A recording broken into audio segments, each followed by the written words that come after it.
看国内欠工的问题是真严重，政府是引进外国劳工，目前是以印尼、越南甲菲律宾为主，不过印度嘛有机会成做新的来源国。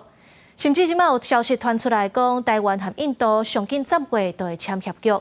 那行政院发言人表示，外界咧关心的进度，佮有各种的议题，拢会甲民众报告。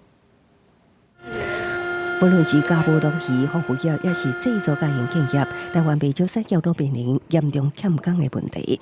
即马政府计划伫印尼、越南甲菲律宾之外，下个开放引进印度渔工。另日，印度台北协会会长叶德夫伫拜会行政院长陈建仁时，特别表示，目前双方正协商有关渔工传统渔业等领域的合作备忘录。外界关心的两国合作，有相关讯息，我们会记住跟国人来报告。根据印度媒体的报道，台湾甲印度有希望上紧伫10月签署 MOU， 主要会引进文化甲饮食参台湾外近的印度东北部的劳工。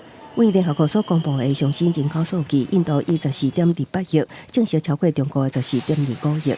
有生产力的劳动人口就达到11亿人，劳动力真充足。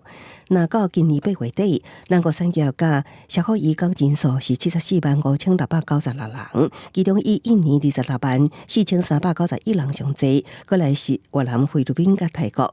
不过国际移工团体认为，国籍不是重点，而是至少爱做到工工酬，不是将移工拢当作廉价劳动力。进来之后没有同工同酬。比如说，移工的雇主不用提拨6%的退休，用完就丢的性质非常强。第二个，不得自由转换雇主，然后让每个移工绑在每个工作的现场，这完全符合人口贩运的那种脆弱处境。